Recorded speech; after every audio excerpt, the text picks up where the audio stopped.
기형아 예방에 가장 중요한 영양소인데요. 슬기로운 의사생활 많이들 보시는데 8화에 태반 조기박리로 응급 제왕절개 수술을 실시한 경우가 있었잖아요. 엄마가 갑자기 배가 아프다고 그래서 피가 철철 나니까 양석현 교수는 퇴근했는데 그런 긴박했던 그 순간, 그리고 또 같은 화에 심장 판막이 모두 다 새가지고 태어나자마자 거의 죽을랑 말랑해서 심장 수술을 진행을 했으나 결국 제대로 되지 못해서 성공하지 못해서 죽었던 그런 아이의 얘기도 나왔잖아요. 이 심장 판막이 다 새고 태반 조기박리가 일어나는 그 원인에 뿌리에 바로 비타민 A 결핍이 있어요.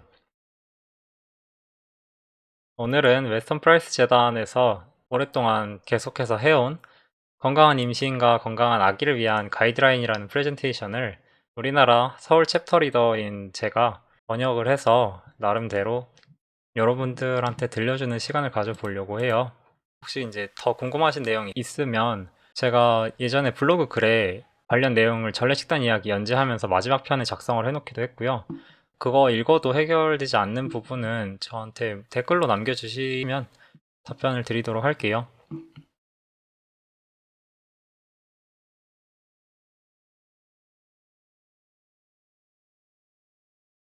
먼저 오늘의 정보는 전문적인 의학적 조언이나 의학적 진단, 치료를 대체하기 위함이 아니고요. 본 프레젠테이션은 오직 교육적 목적만을 가짐을 미리 알려드립니다. 먼저 얼굴 구조 이야기로 시작을 할 건데요. 갑자기 임신 얘기하다가 웬 안면 구조 같은 뚱딴지 같은 소리냐라고 생각을 하실 수가 있는데, 웨스턴 프라이스 재단은 이제 웨스턴 프라이스 박사의 메시지를 잇는 그런 비영리 재단인데요. 웨스턴 프라이스 재단은 얼굴 구조와 이 국의 입천장이라고 부르는 이 턱뼈의 발달에 굉장히 초점을 맞추고 있어요. 이 넓고 둥글게 잘 발달된 얼굴은 아이가 영양분을 정말 잘 공급받았다는 증거고, 이거는 유전이나 뭐 인종이나 피부색 이런 것과는 전혀 상관이 없어요. 여기서 말하는 이제 잘 발달된 얼굴이라 함은 얼굴의 중앙 3분점, 이 부분이죠. 얼굴을 세 개로 나눴을 때 이 중앙에 있는 부분이 넓고 튼튼하게 잘 발달이 되어서 모든 치아가 곧고 정갈하게 날 수 있도록 함을 말을 해요. 이게 인종에 따라서 얼굴 넓이라는 게 어느 정도 차이가 있는 건 맞아요. 예를 들어 아이리시 사람들은, 게일인들은 스위스에 사는 알파인 인종들보다는 얼굴이 좀 비교적 좁아요. 그렇다고 해도 그 사람들도 전혀 예외 없이 이가 모두 다 충분히 날 수 있게, 턱뼈에 공간이 충분해서 얼굴이 충분히 발달을 해서 이가 자라나는데 전혀 불편함이 없는 그 정도는 이제 아무런 인종과 관련 없이 이룰 수 있고요. 여기 보시면 이 사진은 둘이 같은 부족의 같은 인종의 사람이에요. 분명히 유전자도 비슷할 수밖에 없는 그런 두 아이인데 얼굴 형태가 굉장히 차이가 크죠. 이 오른쪽 아이는 전통 음식을 섭취를 하면서 자라났고, 이 첫 번째 아이는 엄마가 그리고 부모가 현대 문명의 음식을 받아들이고 나서 낳은 아이예요. 사진의 이제 왼쪽은 전형적인 현대인의 얼굴로 같은 부족임에도 얼굴이 훨씬 좁고 얼굴뼈, 특히 턱뼈가 이게 스스로 지탱을 한다기보다 이 아래 부분 턱이 두개골에 마치 매달려 있는 것 같은 그런 모습을 보이고 있어요. 그리고 이거는 점점 증가하고 있죠. 우리는 이 오른쪽 얼굴로 돌아감을 이제 목적으로 해야 되는데요. 이렇게 둥글고 잘 발달된 턱뼈, 그리고 이 광대뼈를 만들어주는 식단은 아이 얼굴뿐만이 아니고, 아이한테만이 아니고 우리 엄마들한테도 건강하고 활력 넘치는 임신 기간을 가져다 주고요. 출산도 쉽게 해주는데, 이거는 이제 다음 슬라이드에서 마저 이야기를 하겠습니다.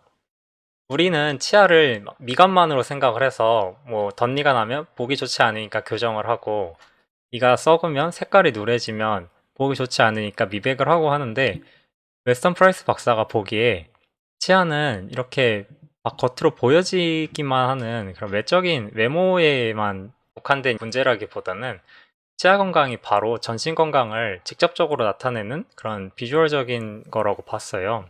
정갈하고 곧은 치아는 머릿속 뇌하수체와 솔방울샘, 시상하부, 부비강, 그리고 이제 귀를 이어주는 이도를 위한 충분한 공간을 제공을 해주고요. 건전한 골격근의 발달을 또 의미하고, 예리한 시각과 청각, 모든 장기 이상적 기능, 뭐 낙천적인 사고와 쉬운 학습, 둥글게 열리는 골반공, 쉬운 출산, 이런 모든 것들을 다 보장을 해줘요. 이 중 특히 시상하부는 충동 조절을 관장을 해요. 우리가 충동을 어떻게 조절하는지. 근데 이 충동 조절 문제는 요즘 아이들한테 가장 흔한, 우리 아이들을 거의 대표할 수 있을 만한 말이죠. 앞으로 그 쭉 설명할 좀 전통적인 영양 가득한 식습관을 가져온 엄마들이 낳은 아기들의 이야기가 굉장히 흥미로운 부분들이 많이 있는데, 이렇게 정갈하고 고든 치아를 가진 아이들, 얼굴이 잘 발달된 엄마하고 아빠가 정말 좋은 식사를 계속 해온 그런 아이들은 엄청나게 평온했다고 해요. 잘 울지도 않고, 특히 펄스 박사는 에스키모 집단을 가서 연구를 할 때 아이 우는 소리를 거의 들을 수 없었다고 기록을 하는데요. 아이들은 배가 고플 때 말고는 전혀 울지 않고 굉장히 잔잔하면서도 잘 웃고 주위를 둘러보면서 폭넓게 지각을 하면서 강한 호기심을 많이 나타냈다고 해요. 쉽게 지루해하지도 않았고, 이런 아이들은 그냥 이렇게 바닥에 둬도 부모가 잠깐 동안 신경을 쓰지 않아도 알아서 자기가 잘 놀면서 지루해하지도 않고, 뇌 구조 자체부터가 좀 다른 거죠. 그런데 반대로 이런 식단을 잘 따르지 못해서 엉키고 비뚤어진 덧니가 부정교합이 일어나고 턱뼈의 발달이 제대로 일어나지 않는 그런 아이들은 턱관절이 제대로 발달을 하지 못함으로써 머릿속에 공간이 부족해져서 중요한 뇌기관들이 발달이 불완전하게 되고 자세도 불완전해지고 쉽게 다치고 시각과 청각이 떨어지고 장기의 기능, 이 신장 같은 다른 디토스의 중요한 장기들도 발달을 잘 못하게 되고 우울증이나 행동 학습 문제가 많이 생기게 돼요. 요즘 아이들 특히나 우울증이 많고 행동장애, 학습장애가 많이 있잖아요. 이게 그 뇌가 제대로 발달을 못함으로써 충동 조절 장애나 이런 다른 문제들은 물론이고, 또 이제 이 감염 위험 증가라는 게 말 그대로 이 부비강에 있는 공간이 부족을 해지면서, 특히 또 여기 이제 귀로 이어지는 이 공간이 부족해지면서 중이염이나 비염, 아토피 막 이런 것들에 이제 취약해지게 되는 거예요. 또 이 출산 얘기가 있는데요. 우리가 치아가 제대로 발달됐으면, 우리가 신체가 제대로 발달이 됐으면 골반공이 둥글게 열려요. 골반공이 아이를 낳을 때 둥글게 열리면서 출산이 어렵지 않게, 고통스럽지 않게 하는데 반해 우리가 이런 덧니가 나고 발달이 제대로 이루어지지 않으면 이게 타원으로 열리면서 출산이 굉장히 어렵게 되는 거예요. 현대에 들어서 정말 많은 엄마들이 제왕절개 수술을 하고 있는데, 이거는 그 엄마들이 뭐 예전에 비해 참을성이 없고 이래서가 전혀 아니고, 그냥 물리적으로 골반공의 모양 자체가 아이를 낳기 너무나 어렵기 때문에 거의 사실상 불가능해서 어쩔 수 없이 제왕절개를 하게 되는 거죠.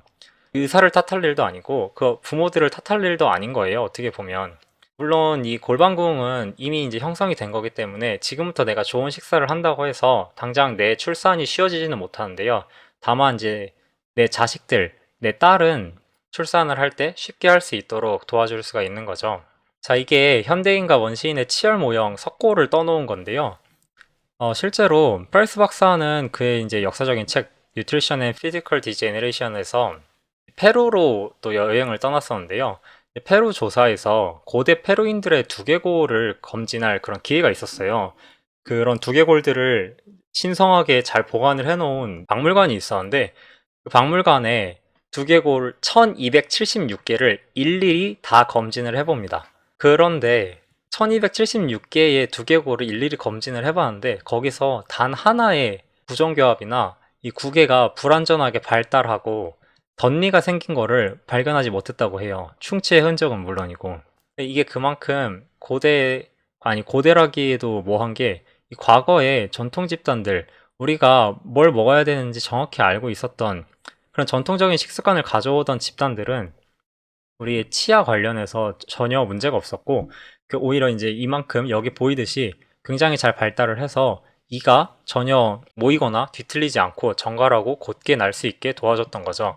이 덴탈 아치의 모양을 보면 이거는 마치 우리가 집을 지을 때 여기 이렇게 아치를 만드는 거랑 똑같아요.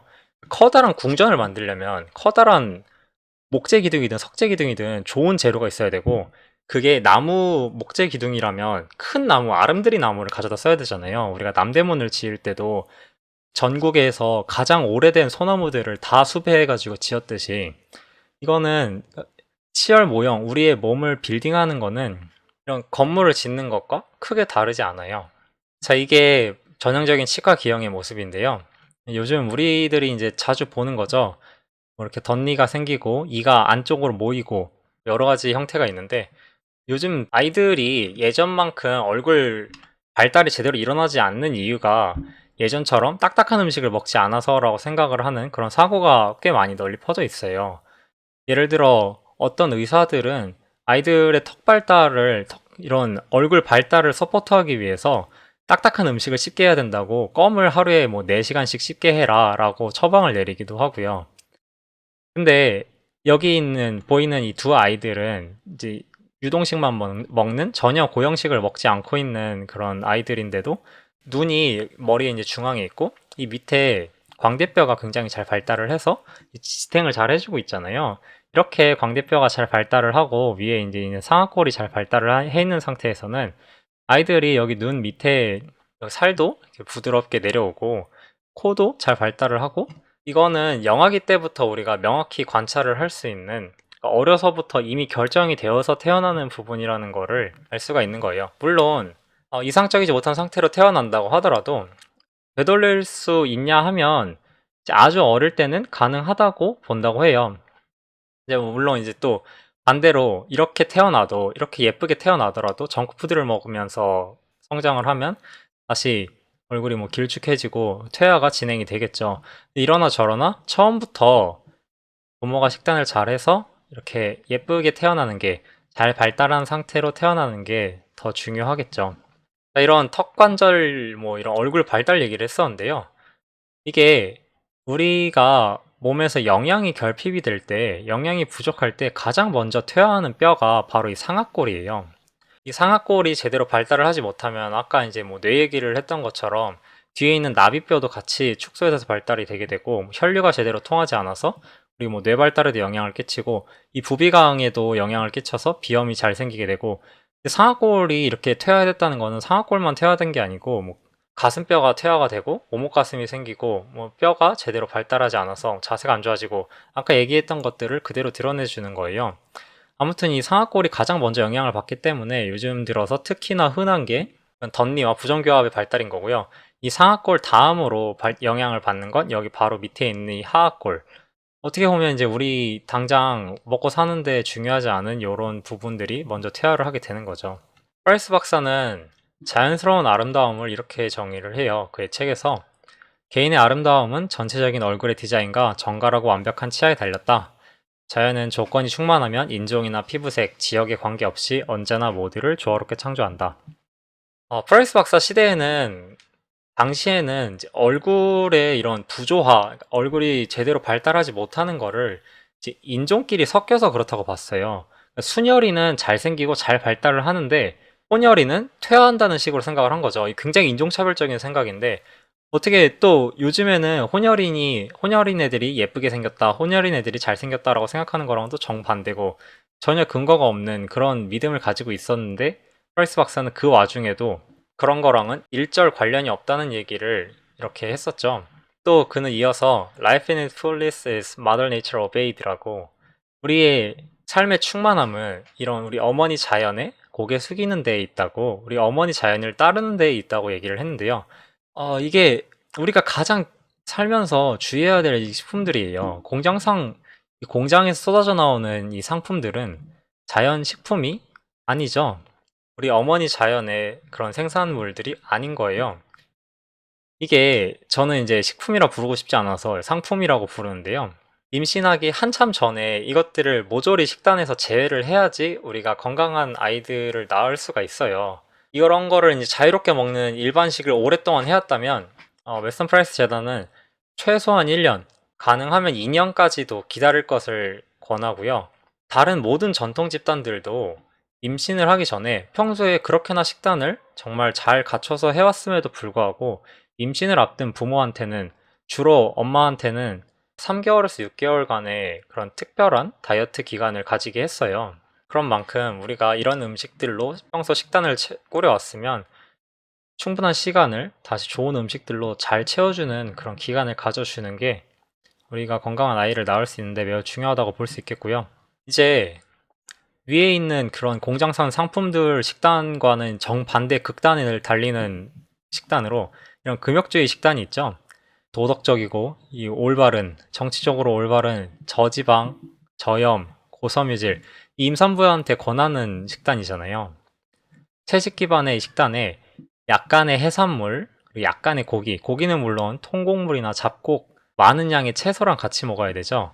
그리고 기름이라고, 지방이라고 하면 약간의 올리브 오일 정도가 허용이 되는 이런 식단을 우리가 지금 임산부들한테 권하고 있는데, 이런 식으로 먹으면 특히나 임산부는 일반인들도 다 마찬가지고요. 소위 입 터짐을 막을 수가 없어요. 영양이 너무나 부족하니까 우리 몸이 죽기 싫어서 살고 싶어서 무의식 중에 자다 일어나서 냉장고로 좀비처럼 다가가 아이스크림을 그냥 통째로 한 통을 다 비워버린다든지 이런 문제들이 발생을 하게 되는 거죠. 그러니까 이런 금욕주의 식단을 하다가 이런 포르노그래픽 푸드에 이런 마치 이제 포르노 같은 음식들에 빠져들게 되는 거예요.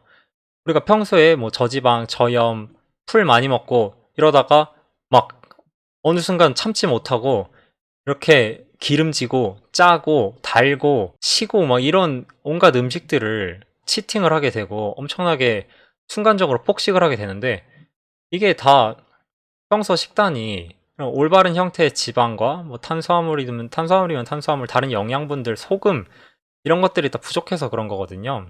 우리는 또 지방을 탄수화물에서 만드니까 이 단계에 그렇게 땡기게 되는 거고요.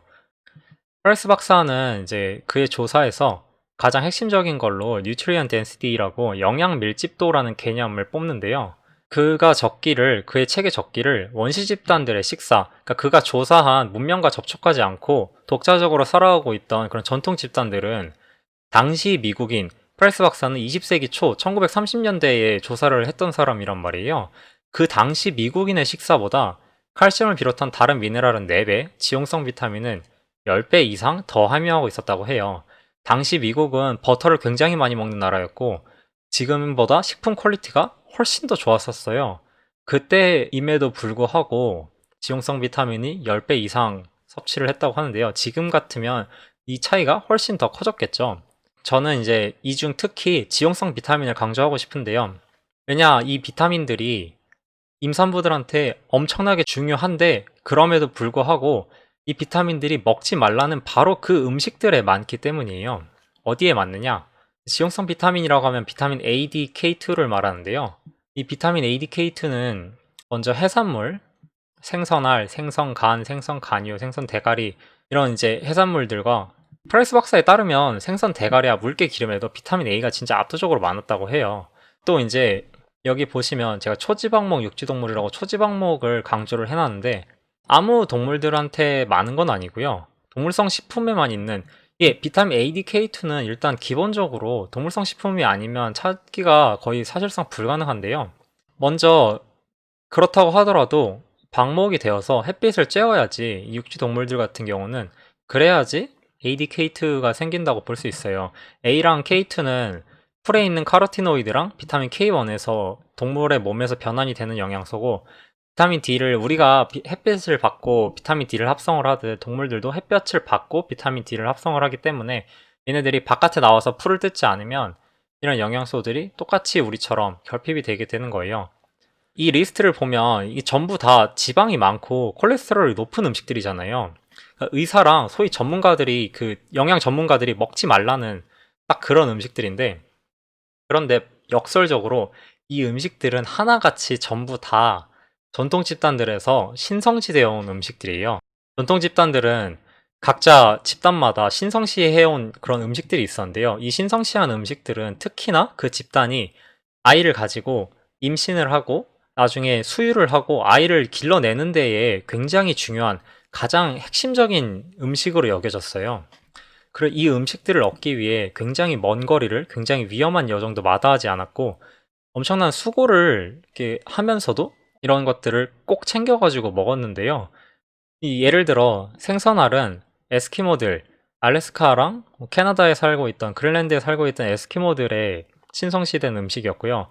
생선간은 타히티에 남태평양 타이티의 원주민들은 상어 간유를 엄청나게 신성시했고, 또 동시에 이 생선 대가리, 스코틀랜드 게일인들의 신성시된 음식이 바로 대구 대가리에 대구 간을 다져서 넣은 거였어요. 그리고 이 조개류랑 갑각류 역시 남태평양 제도의 이제 다른 섬에서는 스파이더 크랩이라고 거미개라고 부르는 그 되게 우리나라로 치면 킹크랩 같은 그런 게를 굉장히 신성시하게 여겼고, 기름진 생선들이랑 해양 포유류 이런 것들 역시 다 극지방에서나 해산물을 많이 먹을 수 있었던 곳에서는 굉장히 섭취를 많이 했었던 음식들이고요.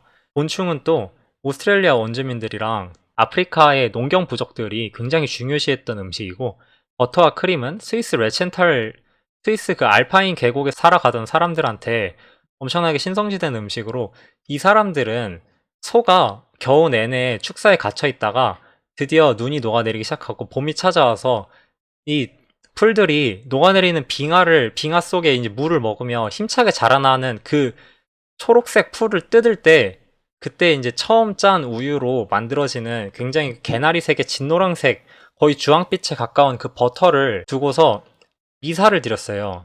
신께 우리한테 이렇게 생명을 가져다주는 음식을 주심에 감사하다고.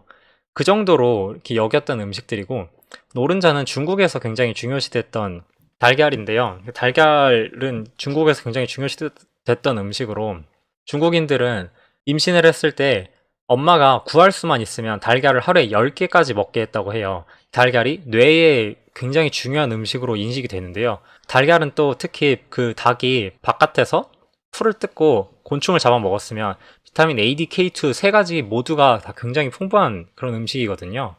내장육이랑 간은 이제 뭐 아프리카의 뉴어족이라고, 그 부족은 남자는 평균 키가 210cm, 여자는 180cm인 굉장히 큰 엄청나게 강력한 주변 부족들을 죄다 지배하는 그런 압도적인 집단이었는데, 그 집단에서 가장 신성시한 음식이 간이었고, 자기네들 간에 영혼이 존재한다 믿었고, 이 영혼을 잘 보살피는 게 내 삶의 목적이라고 생각을 했대요. 그리고 그 잘 보살피는 방법이 바로 다른 동물의 간을 먹는 거였다고 하고요.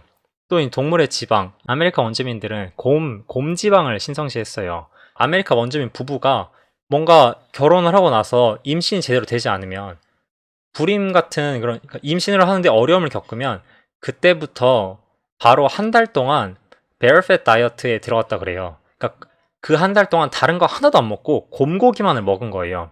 그리고 그게 언제나 먹혔다고 해요. 언제나. 전혀 실패 확률 0%였다고 해요. 그러니까 우리도 요즘 출산율은 엄청 떨어지고 뭐 결혼율도 떨어진다고 하는데, 난임 클리닉은 엄청나게 증가하고 있잖아요. 난임 부부들이 너무 많이 늘어나고 있으니까. 미국 같은 경우는 4명 중에 1명은 불임이라 그러고, 이게 그만큼 우리가 그렇게 해서 난임 클리닉에 갖다 주는 돈도 또 어마어마한데, 이런 곰고기 다이어트 같은 거를 우리가 그걸 먼저 시도해봐야지. 거기다 돈을 갖다 주기 전에. 이 곰고기는 비타민 A, D는 물론이고 K2가 워낙 많아가지고 측정이 불가할 정도래요. 그 차트를 뚫어버려서. 특히 이제 동물의 지방이라고 하면 단위동물, 그러니까 위가 하나인 뭐 소나 염소, 양은 반추동물이라서 그러니까 위가 여러 개가 있는데요. 이 위가 하나인 동물들은 자기 지방에다가 영양을 저장을 해요. 마치 우리처럼. 조류나 돼지나 곰이나 기니피그 같은 것들인데요. 이런 애들의 지방에 영양이 더 많고요. 반추동물들은 뭐 자기 이제 지방보다는 내장이랑 우유에 영양을 집중하는 경향이 있어요. 근데 보시면 결국 이 신선시대 식품들, 여기 있는 이 리스트에 있는 모든 식품들이 다 동물성 식품이잖아요. 그런데도 불구하고 이런 동물성 식품들에 대한 공포 조장이 도를 넘어서서, 이제는 그전에는 해산물은 그래도 몸에 좋다는 그런 인식이 있었는데, 요즘에 해산물까지 임신부들은 수은 같은 중금속 중독 때문에 먹으면 안 된다고 해산물에까지 그 공포 조장이 미쳤어요. 근데 이 바다의 중금속은 우리가 쏟아부어서 생긴 게 아니고 해저 화산에서 나오는 게 거의 대부분이고요. 옛날부터 있어 왔던 거예요. 그리고 우리는 실제로 이미 조사를 다 해봤어요. 연구를 다 해봤어요. 일본인들이나 옛날에 해산물을 많이 먹었던, 아니면 에스키모인들을 대상으로 중금속 검사를 해봤을 때 전혀 중금속이 높다고 나온 사람들이 없었고, 중금속은 우리 장이 건강하고 장내 세균총이 건강하면 흡수하지 않고 바깥으로 배출이 돼요. 그리고 또 중금속을 해독하는데 굉장히 중요한 게 바로 글루타치온인데, 또 글루타치온이 굉장히 많은 식품, 글루타치온이 가장 많은 식품을 꼽으면 비살균 생우유인데요. 이것도 이제 나중에 이어서 더 이야기를 하도록 할게요. 자, 그래서 이제 프라이스 박사 시대 때까지만 해도 이 지용성 비타민들이 명확히 밝혀지지 않았던 때예요. 그래서 그는 이제 지용성 활성화 인자라는 표현을 썼는데요. 그 중에 이제 A와 D에 대해서, 그러니까 비타민 A와 D에 대해서 프라이스 박사는 이렇게 썼는데요. 바로 이 부분, 즉 비타민 A와 D를 포함해 음식의 미네랄을 생체 이용 가능하게 만드는 이 특별한 활성화 물질들의 부족한 섭취가 현대 식습관의 가장 큰 문제일 것이다. 이들 지용성 활성화 인자 없이는 미네랄의 이용이 불가하니 인간은 미네랄이 풍부한 음식을 먹으면서도 그에 심각하게 결핍될 수 있다. 이렇게 얘기를 해요. 그러니까 우리는 음식에 미네랄이 아무리 많아도 그냥 우리가 뭐 크로노미터 같은 뭐 패시크릿이나 아니면 그런 어플들 있잖아요. 영양분 봐주는 어플들. 거기다 성분표에 봐가지고 이건 미네랄이 많네라고 먹어도 이런 지용성 비타민을 같이 섭취하지 않으면, 지방을 같이 섭취를 하지 않으면 어차피 전혀 흡수가 안 돼요. 이게 미네랄을 그냥 먹는다고 우리가 온전히 그걸 다 뽑아내는 게 아니고 음식 안에 들어있는 영양소의 함량과 우리가 그걸 흡수 동화할 수 있느냐는 완전히 별개의 문제라서 이런 지용성 비타민 없이는 미네랄을 아무리 먹어도 우리가 미네랄에 결핍이 되게 되는 거죠. 비유를 하자면 벽돌과 회반죽인 거예요. 우리 몸은 마치 이제 벽돌과 회반죽으로 지어진 집과 같은데요. 우리가 이제 집을 지으려면 벽돌만 있어도 안 되고 회반죽만 있어도 안 되잖아요. 벽돌만 있으면 벽돌을 쌓아놓으면 바로 그냥 발로 한 대 차면 바로 무너져 버리는 그런 약한 집이 되고, 회반죽만으로는 아무것도 지을 수가 없죠. 이 회반죽이 지용성 활성화 인자인 A와 D인 셈이고, 벽돌이 바로 미네랄인 거죠. 이게 그 뼈 건강에 대한 이야기인데요. 그러니까 고작 칼슘만에 대한 이야기가 아니에요. 이게 마그네슘이나 인이나 다른 모든 미네랄들을 다 포함을 해서 얘기를 하는 건데, 지용성 비타민이 있어야지 뼈에 제대로 자리를 잡을 수가 있어요. 자, 그 중에서 비타민 A는 정말 많은 대사 과정에 필수적인 영양소인데요. 일단 비타민 A가 있어야지 세포 분화가 정상적으로 일어나요. 기형아 예방에 가장 중요한 영양소인데요. 최근 슬기로운 의사생활 많이들 보시는데, 그 8화에 태반 조기박리로 응급 제왕절개 수술을 실시한 경우가 있었잖아요. 엄마가 갑자기 배가 아프다고 그래서 피가 철철 나니까 양석현 교수는 퇴근했는데, 그런 긴박했던 그 순간, 그리고 또 같은 화에 심장 판막이 모두 다 새가지고 태어나자마자 거의 죽을랑 말랑해서 심장 수술을 진행을 했으나 결국 제대로 되지 못해서, 성공하지 못해서 죽었던 그런 아이의 얘기도 나왔잖아요. 이 심장 판막이 다 새고 태반 조기박리가 일어나는 그 원인에 뿌리에 바로 비타민 A 결핍이 있어요. 이게 대표적인 비타민 A 결핍의 증상인데, 이게 비타민 A가, 그러니까 우리가 수정을 하면 그 수정란이 배아세포가 되잖아요. 그리고 그 줄기세포가 분할을 하면서 심장이 되고, 가장 먼저 발달이 되는, 가장 먼저 신호를 받는 장기가 심장이에요. 심장부터 생기고, 그 다음에 뭐 폐가 생기고, 다른 이제 장기들이 다 생기는 건데, 뼈도 생기고, 이 세포 분화 시그널을 주는데, 여기에 비타민 A가 들어가요. 근데 비타민 A가 없으면 이 시그널이 제대로 안 가는 거예요. 그러면 심장이 그렇게 제대로 형성이 안 되고, 아까 말했던 것처럼 장기들이 형성이 제대로 못 돼가지고 기능이 떨어지고, 그게 극심하면 심실이 그렇게 줄줄 새서 애가 죽을 수밖에 없게 되는 거죠. 거기서 뭐 김준환 교수는 원인을 모르겠으니 기부를 해달라라고 얘기를 했지만, 이게 이런 비타민 A 결핍이 그 뿌리에 있는 거죠. 이 비타민 A가 태아 발달의 지휘자인 셈이에요. 모든 거를 다 컨트롤하는.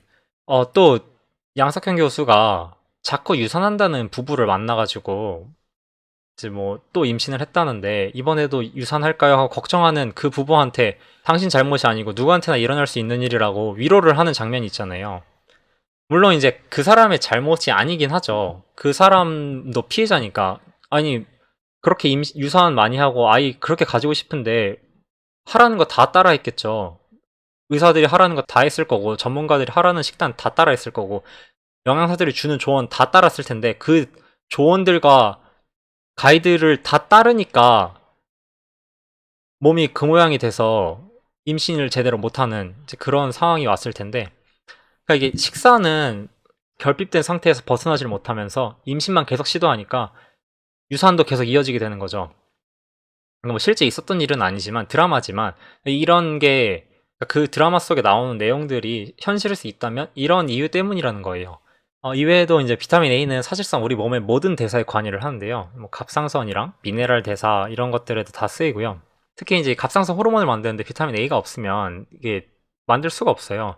미네랄 대사는 아까 이제 말씀을 드렸던 거고, 또 이제 단백질 동화 이야기가 있는데, 우리 몸에서 비타민 A를 가장 빠르게 결핍시키는 방법이, 가장 빠르게 고갈시키는 방법이 고단백 저지방 식사를 하는 거예요. 단백질을 동화시키는데 비타민 A가 꼭 필요한데, 지방은 안 먹어서 비타민 A를 섭취를 못 해요. 그러면 우리 몸은 간에 있는 비타민 A를 끌어다 쓰게 되고, 결국에는 시간이 지나면 이게 결핍이 되는 거죠. 우리 몸에 있는 저장고가 다 거덜나서.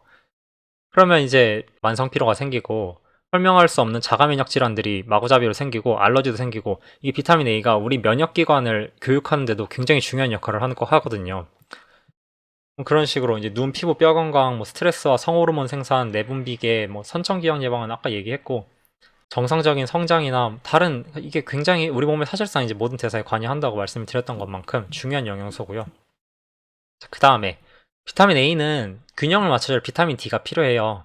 비타민 A만 많으면, 비타민 A는 엄청나게 많은데 비타민 D가 없으면 뼈가 약해지고, 비타민 D만 많고 비타민 A가 없으면 이 혈관과 연골 조직 같은 원래 딱딱하지 말아야 될 그런 부드러운 조직에도 석회화가 진행이 돼요. 비타민 D 역시도 비타민 A처럼 여기저기 우리 몸에 이제 굉장히 많은 것에 많이 필요한데, 특히 이제 인슐린 생산 부분을 주목을 하고 싶은데요. 스웨덴에서 실험을 했던 게 있어요. 아기를 두 그룹으로 나눠가지고, 한 그룹은 그 생애 첫 해에 대구 간유를 이제 주면서 비타민 D를 섭취를 그렇게 하게 한 거예요. 다른 대조 그룹은 전혀 그런 거 없이 다른 조건을 모두 동일하게 해서 이제 나중에 퇴원을 하고, 걔네들이 성인이 될 때 추적 관찰을 한 거예요. 그렇게 성인이 되고 나니까 첫 해에 대구 간이로 비타민 D를 섭취를 했던 그룹은 당뇨병에 전혀 걸리지 않았다고 해요. 말 그대로 영명이라서, 그러니까 당뇨병이 사실상 면역을 얻은 거죠. 근데 그에 반대로 대조군은 평균적인 당뇨병 발병률을 그대로 가졌다고 해요. 또 그런 게 있잖아요. 여름에 태어난 애들이 평균적으로 키가 더 크고 더 똑똑하죠. 그게 이제 아마도 저는, 그게 아이들이 여름에 태어나서 바깥에 나가서 햇빛을 더 많이 받아가지고 비타민 D를 더 많이 합성을 할 수 있어서 그렇지 않았을까라고 생각을 하고요. 또 이제 비타민 D는 뭐 다른 일들도 하지만 우리 뇌에서 기분을 좋게 해주는 화학물질을 생산을 해요. 요즘 애들, 아기들 툭 하면 울고 그냥 기분이 나쁘잖아요. 막 그냥 표정부터가 뭔가 뚱하고, 이게 비타민 D 결핍의 증상이에요. 또 비타민 D가 엄마 몸속에서도 기분 좋게 해주는 화학물질, 아기한테만 그런 게 아니고 성인들도 마찬가지인데, 이게 엄마 몸속에서 잘 만들어지면 저주로 아기한테 가요. 그러니까 우리가 요즘 아는 게 모유에 카나비노이드, 그러니까 그 CBD라고 하는 그 마리화나 유효 성분 같은 거죠. 그러니까 마리화나 유효 성분은 약간 파이토 CBD고, 우리 몸에서 이제 엔도카나비노이드라고 우리 몸에서 만들어내는 게 있단 말이에요. 그거를 우리 모유가 가지고 있다고 해요. 그러니까 아기가 그 건강한 엄마의 젖을 먹으면 약간 기분 좋게 취하는 거죠. 약간 약에 취하는 것처럼. 그러면서 기분이 좋아지고 막 이제 빵긋빵긋 웃게 되고. 근데 엄마의 젖에 그런 게 없거나 아니면 뭐 그냥 분유를 먹게 되고 이런 식으로 하게 되면 뭐 비타민 D가 결핍이 되고, 그로 인해서 기분 좋아지는 그런 화학물질들을 생산할 수도 없고 공급을 받을 수도 없어서 기분이 안 좋아지고 이런 문제들이 생기게 되는 거예요. 그 다음에 이제 세 번째 지용성 비타민인 비타민 K2. 프라이스 박사 시대 때는 비타민 K2가 뭔지 몰랐어요. 비타민 K2라는 말도 없었고, 근데 그가 보기에 비타민 A랑 D 말고도 뭔가 하나가 더 있는데 뭔지를 모르겠으니까 이거를 액티베이터 X라고, 그러니까 활성화 인자 X라고 이름을 붙여가지고 적었는데요. 이게 이제 지금 알고 보니까 비타민 K2인 거죠. 근데 K2는 동물성 형태의 비타민 K로 식물성인 K1으로부터 만들어지는 거예요. 근데 이게 우리는, 사람은 합성을 할 수가 없고, 동물들 몇몇 합성할 수 있는 동물들로부터 우리가 그 동물들을 먹음으로써 얻는 건데, 이게 성장 발달에도 굉장히 중요한 역할을 하고, 특히나 이 얼굴 중앙 3분점, 여기 중앙에 있는 이 광대랑 상악골 발달에 굉장히 중요한 역할을 해요. 그러니까 비타민 K2는 우리의 성장판이 일찍 다치지 않게 하는데 중요한 역할을 하는데요. 성장판이 뭐 이렇게 팔다리에만 있는 게 아니고 여기 얼굴 뼈에도 있어서, 이쪽에 있는 성장판이 다치게 되면 얘가 제대로 이렇게 넓게 발달을 하지 못하고 중간에 발달이 멈춰서 치아가 제대로 나지 못하고, 이렇다는 뜻은 다른데 여기가 가장 먼저 영향을 받는 곳이니까 다른 데도 연쇄적으로 다 발달이 덜 되게 되는 거란 말이에요. 또 이제 뭐 그 칼슘이랑 이런 미네랄들이 연골 조직이나 부드러운 조직에 가지 않고 골격과 치아에 잘 제대로 자리를 잡도록 하는데 굉장히 중요한 역할을 하고요. 그렇기 때문에 이 침에 비타민 K2가 충분히 들어 있어야지 우리가 충치를 예방을 할 수가 있어요. 이것 때문에 원시 집단들은 충치를 전혀 겪지 않은 거고요. 한 네덜란드 연구자들은 이제 근시일 내에 심장 질환이 비타민 K2 결핍증으로 주류 의식이 바뀔 거라고 하는데요. 이게 그 동맥의 석회화, 동맥의 염증 이런 것들도 다 비타민 K2가 부족함으로써 일어나는 것들이거든요. 아이러니한 거는 이런 비타민 K2가 많은 그 음식들이 바로 현대에 와서 심장병의 원인이라고 지목을 받고 있다는 거죠. 또 뭐 비타민 K2는 뇌에 이제 미엘린초 합성에도 관여를 해서 이제 학습 능력을 보존을 하고요. 그러니까 우리가 잘 배울 수 있도록 생식에도 굉장히 중요한 역할을 또 마찬가지로 해서 생식을 하는데 꼭 필요하고요. 자, 여기 보시면 이제 아까 말씀드렸듯이 웨스턴 프라이스 재단에서는 초지방목 달걀을 권하는데요. 여기서는 이렇게 색깔로 구분을 했지만 미국에서는 사실 이게 어느 정도 가능하긴 한데, 우리나라는 뭐 제일 싼 공장식 축산 4번 마트 달걀이어도 착색제를 다 먹여가지고 이거랑 이제 비싼 색깔이 나오게 해요. 그래서 색깔만으로 보는 거는 이제 크게 의미 없고, 그 먹이, 그러니까 사료를 뭘 먹는지, 바깥에 나가서 풀을 뜯는지, 그게 더 중요하다고 볼 수 있고요. 초저항목 달걀은 이제 그런 일반적인 공장식 축산 마트 달걀에 비해서 8배의 비타민 D와 2배의 비타민 A를 가지고 있고요. 비타민 K2도 당연히 더 많이 가지고 있죠. 달걀의 영양분은 흰자에는 사실상 없고요. 흰자에는 이제 단백질이 조금 있긴 한데, 이제 달걀의 영양분의 90%는 노른자에 있고, 지용성 비타민 ADK2 역시 다 노른자에 있으니까 흰자보단 노른자에 더 집중을 하시면 좋을 것 같아요. 자, 이것도 이제 마찬가지로 버터도 초지방목 버터, 그래스페드 버터를 공장식 축산 일반 버터보다 더 우선순위로 생각을 하시면 좋고요. 풀만 먹인 소의 버터는 비타민 A를 10배에서 13배를 가지고 비타민 D도 3배 이상 더 가지고 있어요.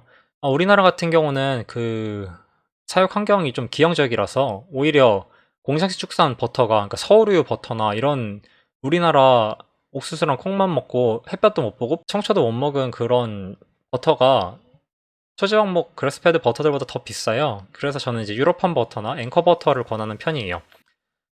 자, 그 다음에 이제 비타민 D 결핍의 해결책으로 초지에 방목된 돼지의 라드가 있는데요. 아까도 말씀드렸듯이 이런 단위동물인 돼지의 지방에는 그 돼지가 초지에 방목이 되었을 때, 햇볕을 받았을 때 비타민 D를 엄청나게 농축을 하는데요.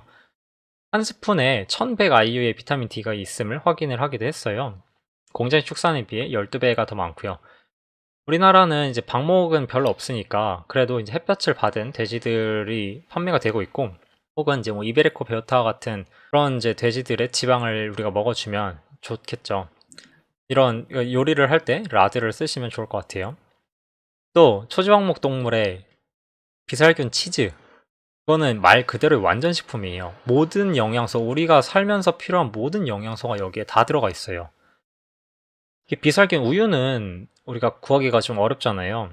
근데 그에 반해 치즈는 어디서든 살 수가 있죠. 뭐 큰 마트는 다들 가지고 있고, 마트에서 안 판다고 하더라도, 아니면 내 주변에 마트가 없다고 하더라도 인터넷으로 사면 다 살 수 있으니까요.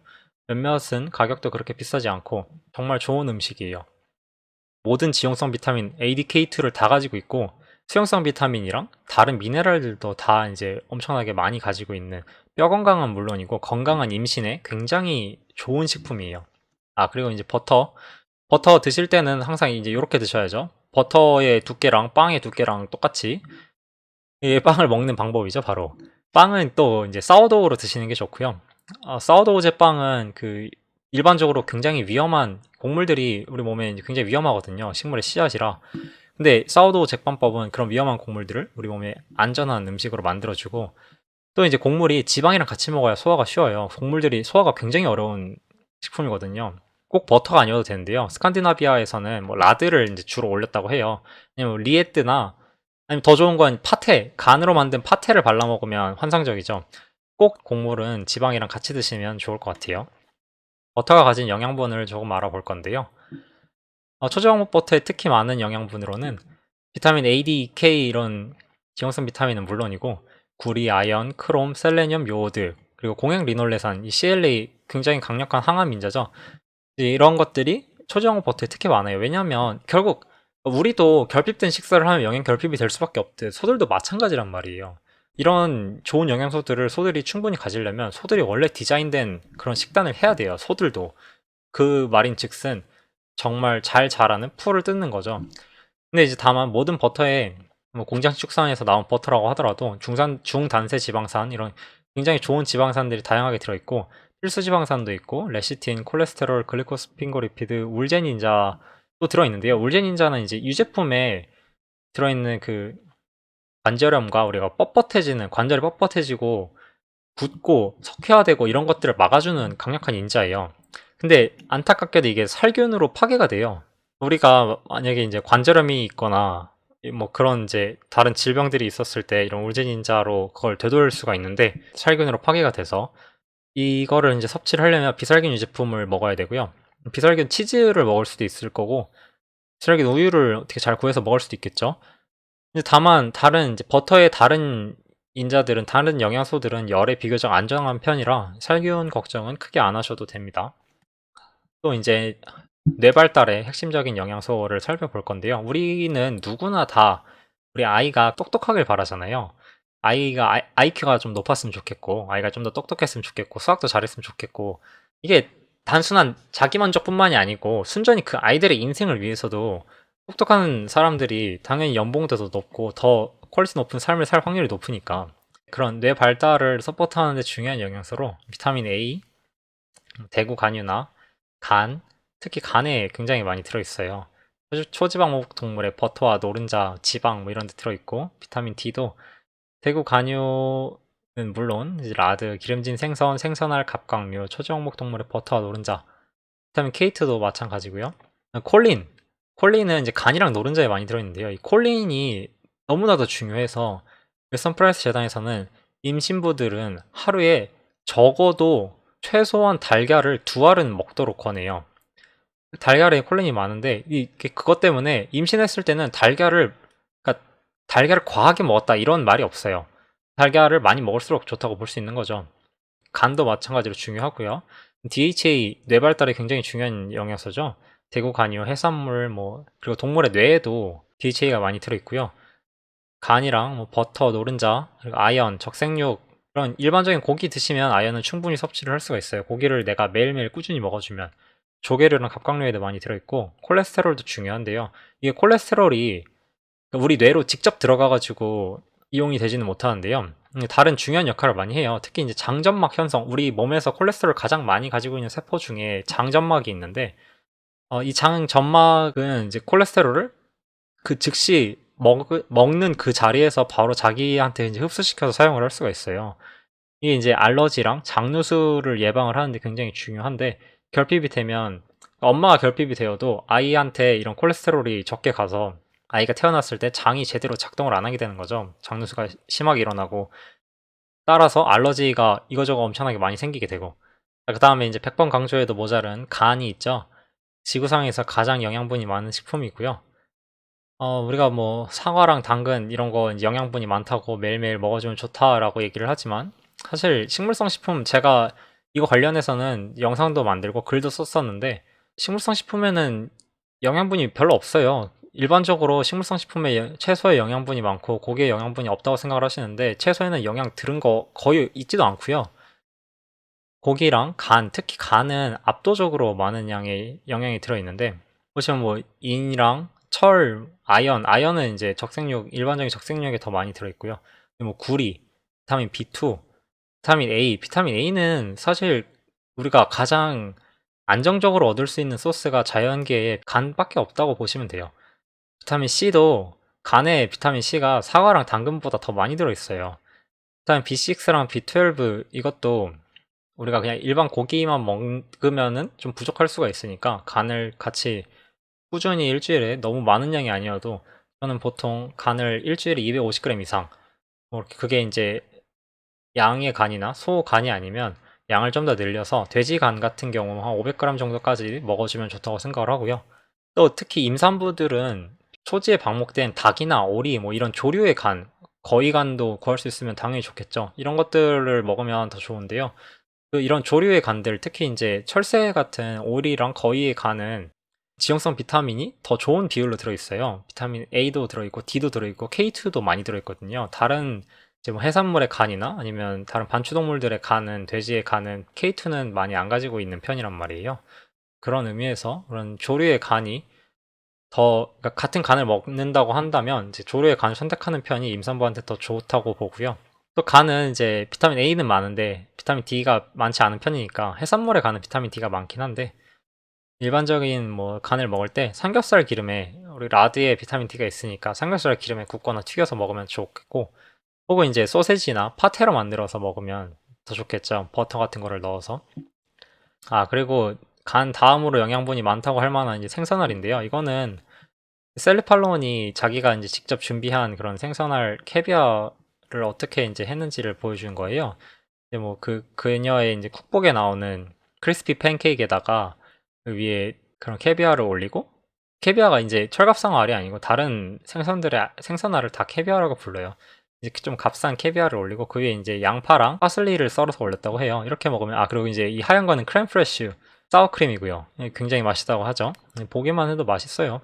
저는 개인적으로 이런 식으로 이제 열빙어, 우리나라에서는 사실 캐비어 구하기가 쉬운 편은 아니니까 연어알 캐비어든 뭐 다른 캐비어든 그런 절여놓은 생선알은 이렇게 우리가 전통적으로 먹어온 음식이 아니니까. 근데 다만 이런 열빙어를 통째로 구워 먹거나 이 안에 알들이 가득 차 있거든요.